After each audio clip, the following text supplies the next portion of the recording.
All right. Good morning. Oh, we're going to have to do better than that. Well, I mean, I do deserve that kind of applause this early in the morning, but really the applause is for you for joining us this morning for breakfast. I hope you are energized and ready for a great conversation. My name is Bozoma St. John. I am the Chief Marketing Officer at Endeavor, which is the parent company of a lot of companies, including IMG, which runs New York Fashion Week. So can we give it up for the Endeavor IMG folks in the building? Thank you. Well, I mean, I know y'all came to see me today. It's all right. But we know really why you're here, and the reason why I'm here too, because we have one of the greatest to ever do it in our presence, and we're going to have a great conversation with her this morning. But before I read off her accomplishments, I think it's just best if we can let all of New York City know how appreciative we are of Serena Williams. Can we give her a big round? Woo! Yes, yes, yes, yes, yes, yes. Yes, yes, yes, yes. Yes, yes, yes. Okay. And let me do it all the right justice, okay? Now, this woman has won 23 Grand Slams, more than any man or any woman, okay? Including 6 Wimbledon titles. She's won Olympic gold medals in Sydney, Beijing, London in both singles and doubles. She's revolutionized women's tennis with her powerful style of play and thrilling sense of fashion, okay? Now, she was ranked number 1 in tennis by WTA for 186 consecutive weeks. Now, the first time we said all of our appreciation and applause, that was practice. I'm going to need y'all to get on your feet. I'm going to need you to hoop and holler. Please welcome Serena Williams.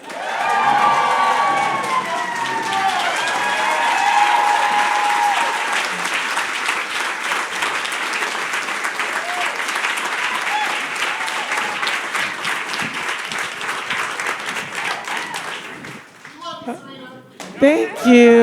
Love you back. That was amazing. Well, I try. You deserve it, girl. You deserve it. Okay, now, I mean, this conversation, obviously, sitting inside of Fashion Week, is about fashion, but it's also about the woman that you are. I talk a lot about bringing your whole self to work, to experiences, to, everyday moments, but you truly live that every single day. And I, for one, am really appreciative. I love the example that you set for us, the inspiration that you are to us. Even for my daughter, Lael, who's here today, I'm really appreciative of that. And so thank you for being here and for sharing with us this morning. Thank you. Thanks for that. Yeah. Okay. So there are so many things, of course, that I just said that you do. I think one of the biggest lessons in all of it is about motivation and inspiration. Can you tell us a little bit about what it takes to motivate? Maybe there are some days that you aren't motivated. What do you do in those days? Yeah, it's hard. I've been doing what I do for a long time. Definitely professionally over 2 decades. And then, personally since I was 3 years old.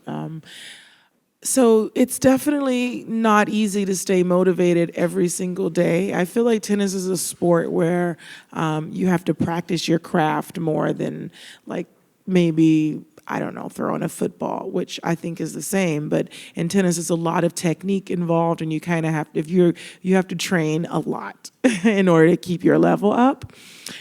But it's really interesting. Like on the days that I'm not crazy motivated, I don't really train on those days anymore.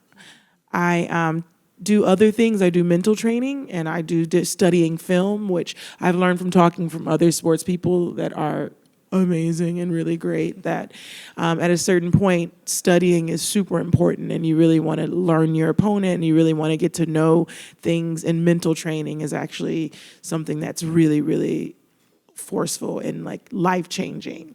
And so I say, okay, maybe my body is telling me that I should take today off, and then I take that day off, but I never let those days go to be 2 in a row. But usually I just take a step back because I feel like it's just a way of my mind telling my body, just take a day and, come back tomorrow. That's really great because, girl, I'd be out for a week, sit down, okay? I'd be like, the bonbons, I'm ready. Okay, well, clearly that's why one of us is an Olympic gold medalist and the other one is not. That's fine. Obviously, as I said, you have so many titles, including being a wife and a mom.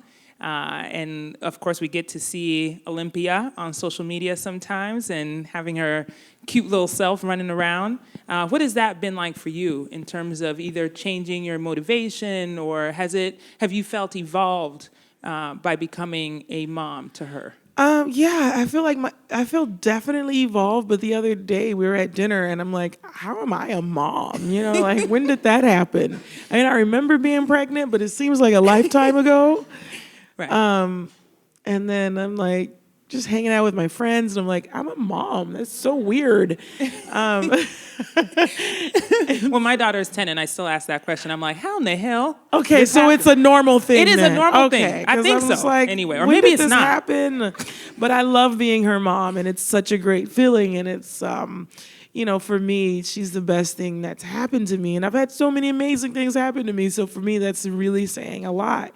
And it's just, I think becoming a mom is just something I've always wanted to do, but was like getting older, and I'm like, it's not really gonna happen. So, I was like, yeah, I want to be a mom, but I'm not that serious about it. So, oh my gosh. and I'm like, I have my career, I don't have time. There's never a good time to have a baby, by the way. Which I learned. Tell us more about that. You just got to just jump in, or a surprise. That's the best way. I love that. Okay. But it's been really, really, it's been literally the experience of my life. What do you think she's learning by watching what you're doing and how you do it already? Well, I think she's learning a lot of discipline. I think she sees me. I have a routine every day. Like every day I leave her when she's having her breakfast and I go train. And it's not easy. Like I said, it's not something that I want to do. And actually is more hurtful to leave her, especially because she's a little too young to come. And I live in Florida and it's incredibly hot. So she can't necessarily come out when I train. It's too much. So, it's making those little sacrifices that I do every day, but hopefully she sees that in order to be successful or to be a champion, you have to make sacrifices and you have to be super disciplined or, it doesn't really work out. Yeah. Wow. The discipline to do that, I think, is probably the most inspiring thing to me. Having watched you, of course, all of these years, it's awesome to see you on the court. But then when you became a mother, I was like, wow, girl, you really doing it. Okay? So proud of you, seriously. I know, right? I'm having my own conversation up here. I'm like, are y'all even involved? Because we should really just be backstage talking, okay? But I truly am. And I think from a sports perspective, of course, we're here. You're on the cover of Wheaties Box, which, of course, in sports is the pinnacle. It feels like it anyway, right? From it absolutely is. It absolutely is. It definitely was a dream of mine since as long as I can remember. Yeah. And it happened, and it's really amazing. It's incredible. Yeah, it's the Wheaties Box is iconic, and it's just that one step. I have a few more boxes I need to check, but I finally was able to check that Wheaties box, which was like a huge square on my checklist. Yes. I was trying to be in the back, like, I'm here too, but it's fine. It's okay. I was like, no, this is my moment.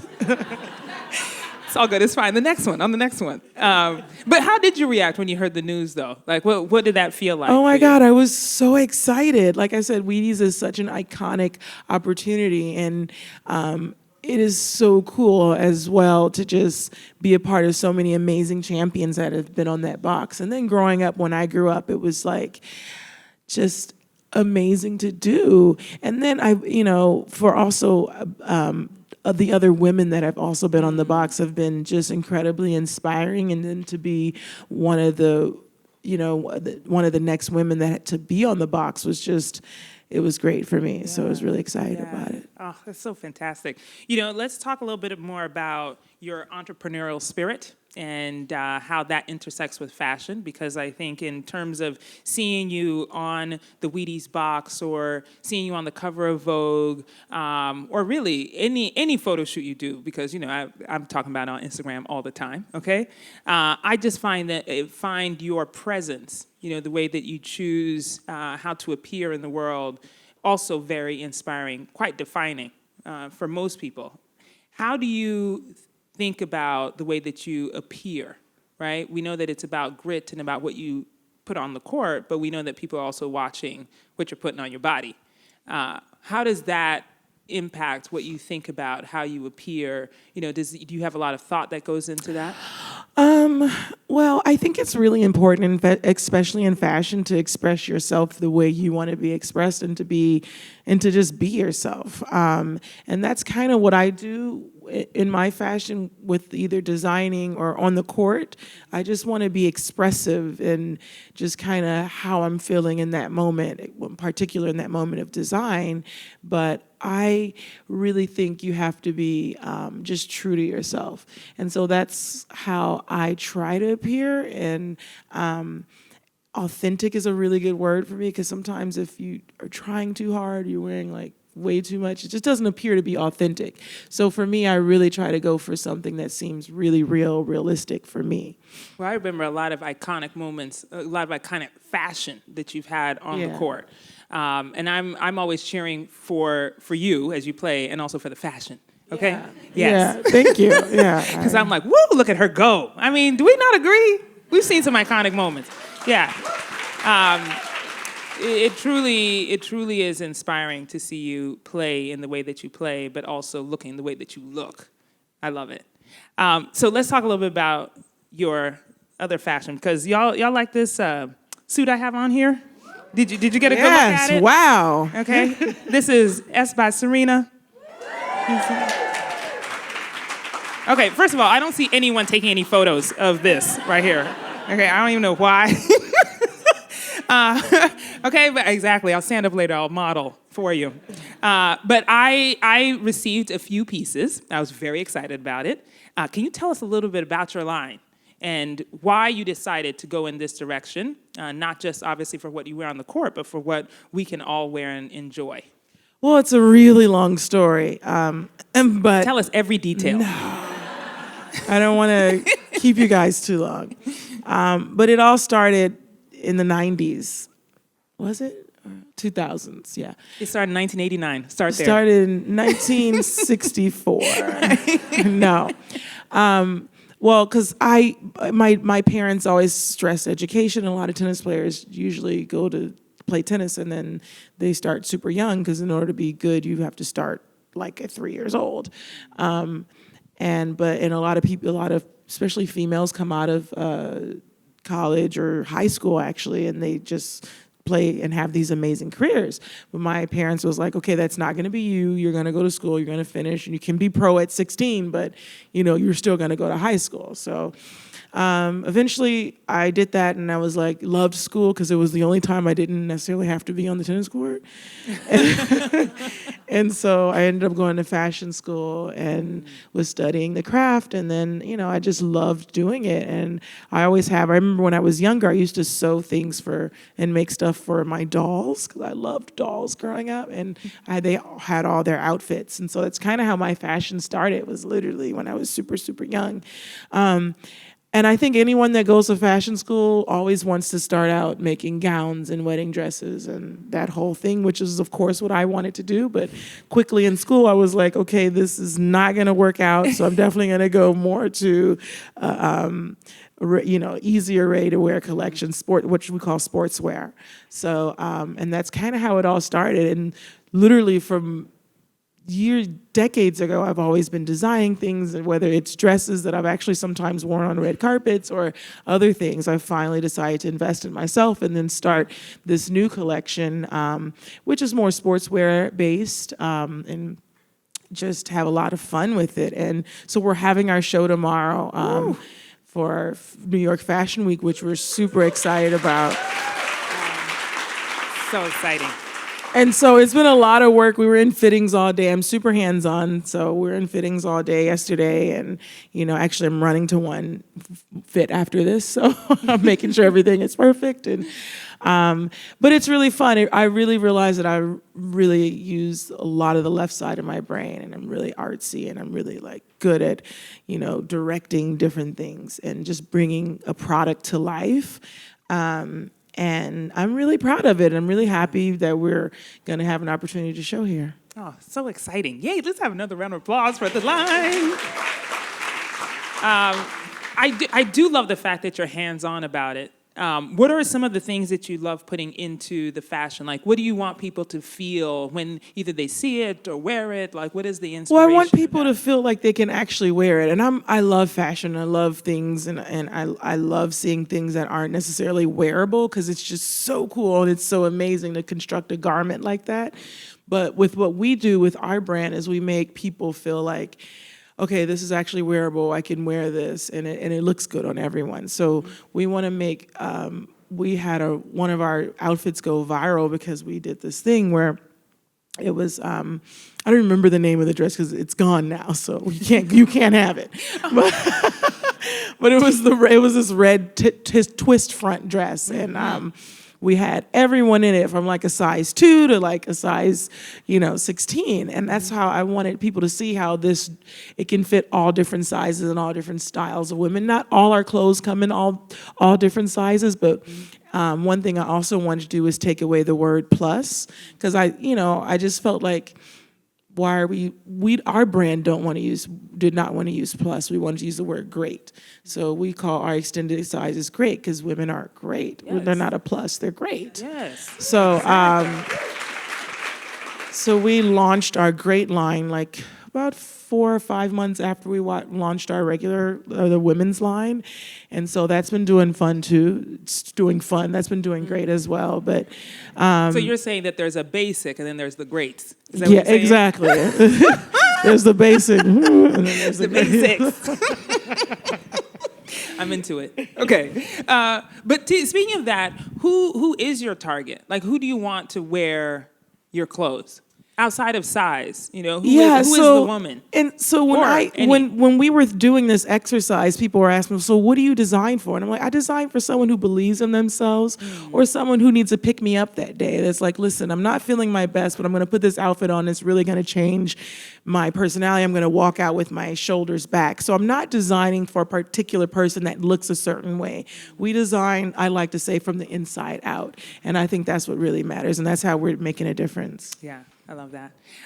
Let's talk about your fashion choices, not on the court, but off the court. When you were at the Met Gala, we saw you show up in sneakers, whereas there were other people wearing a lot of stilettos, balancing on those stairs. Tell us about that, that fashion choice, because that's bold too. Well, honestly, I was a little nervous because we had designed this dress months in advance, and it was with Versace, and I actually didn't see it up close. And I'm like, okay, I've worked with Donatella for years. I know it's going to be great, but at some point I need to see the dress. So I get to New York, and then we had the fitting the night before, and it was this. It was more Volt green than I thought, and I'm thinking, all right, well, I have some great Volt shoes that Off-White from. Yes.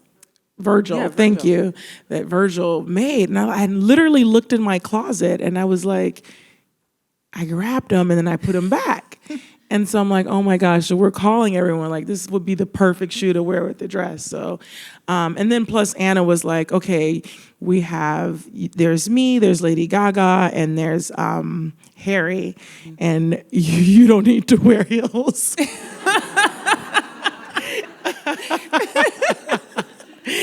And I was like, you're absolutely right. And I so agree. And you know what?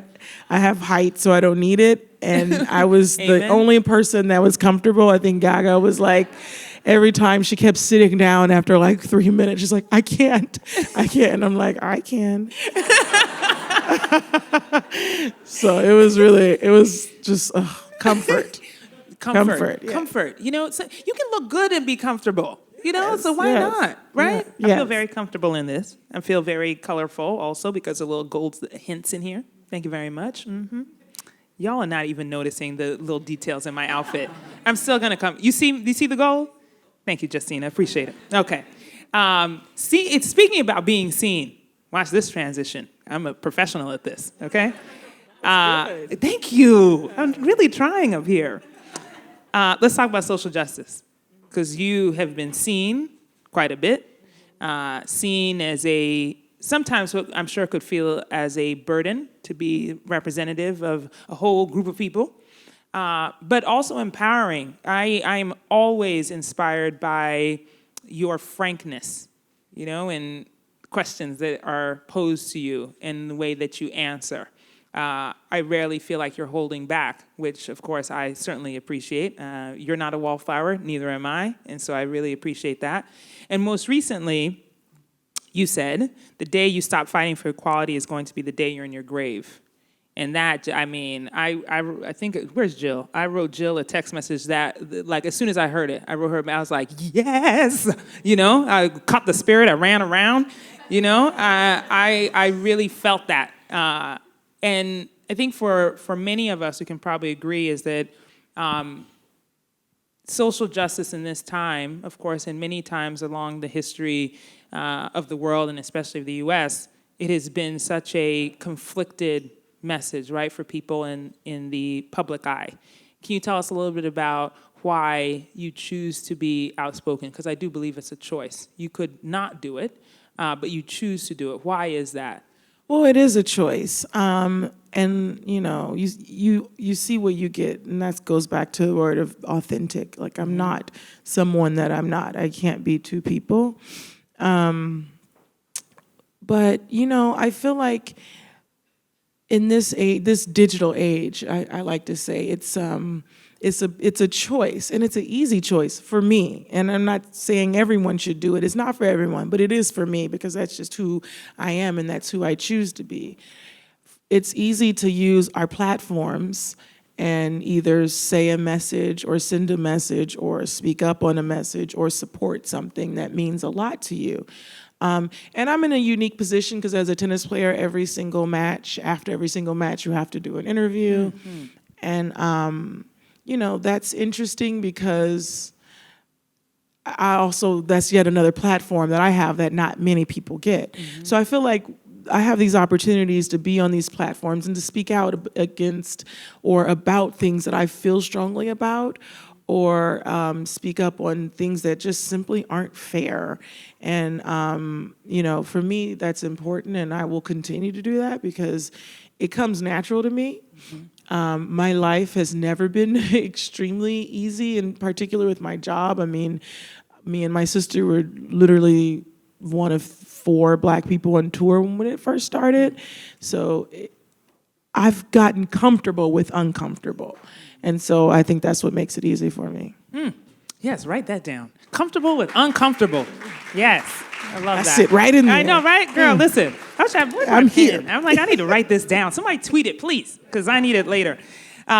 I do think that, this idea of being comfortable with uncomfortable is such a powerful thing, because you said that you usually walk into rooms or courts or anywhere in which the spotlight is on you, and given what is happening in the world, you have to have an opinion.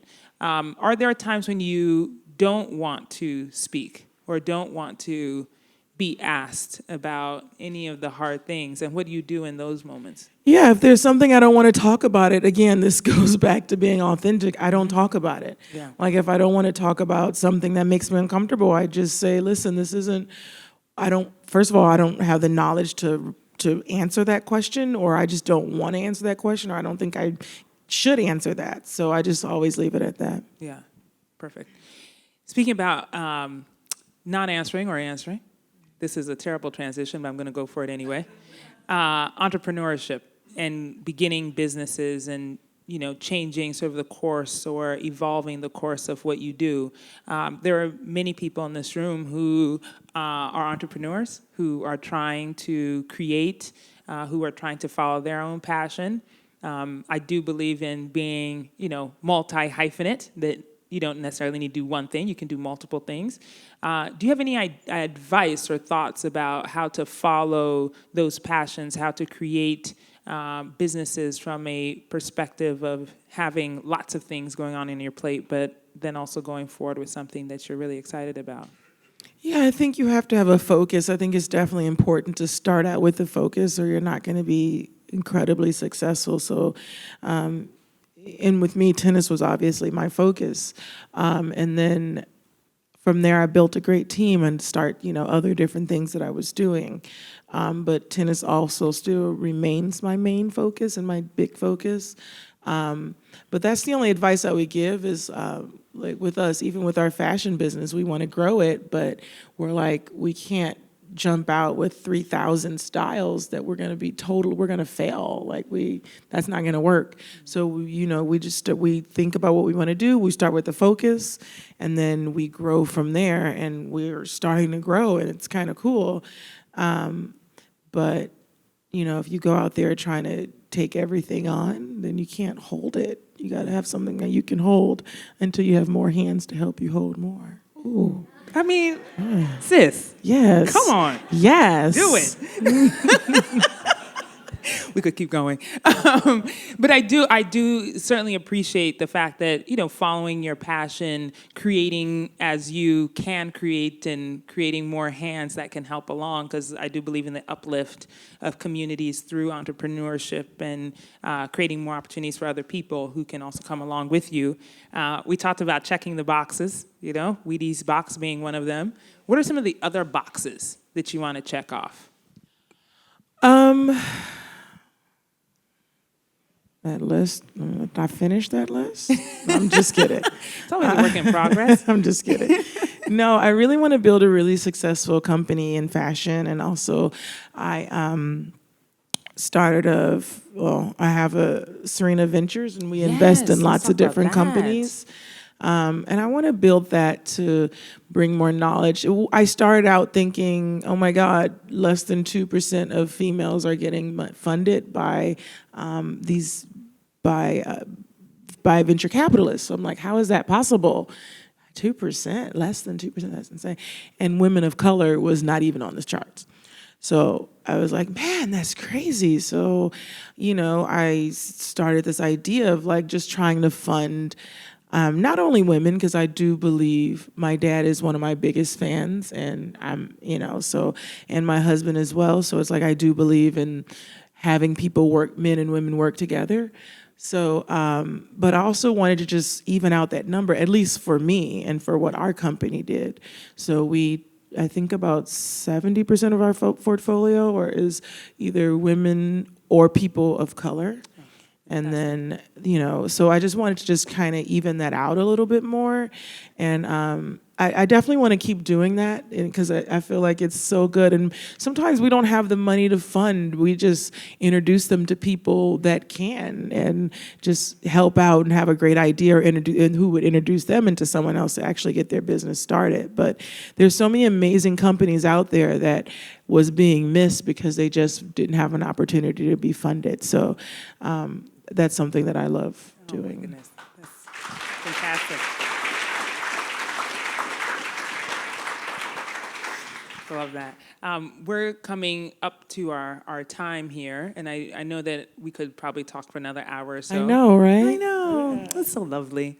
But I know that, at least for me, again, I'm glad y'all are here, but this is really my conversation.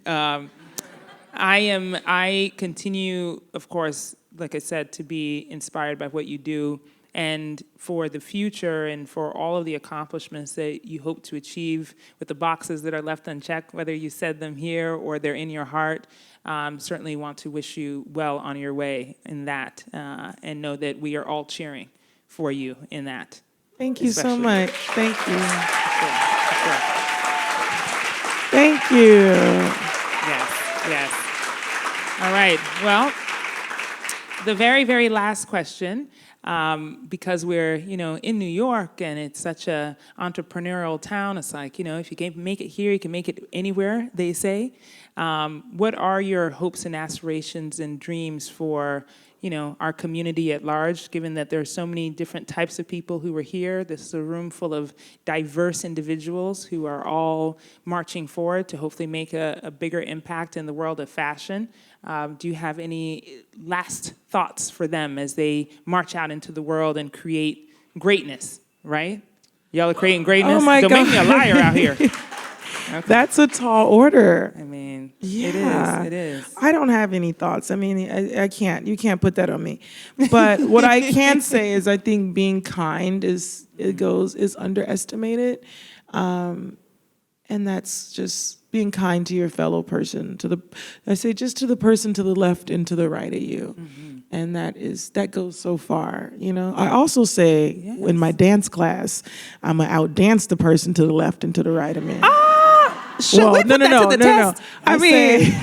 I say I'm not going to let them outdance me, the person to the left or to the right. Girl, I'm not even gonna try. I would like to switch it up and say we could just be kind, because I think that's a little underestimated now. Well, I think that was a beautiful last word. Thank you very much. Thank you. Shall we? Thank you so much, Serena.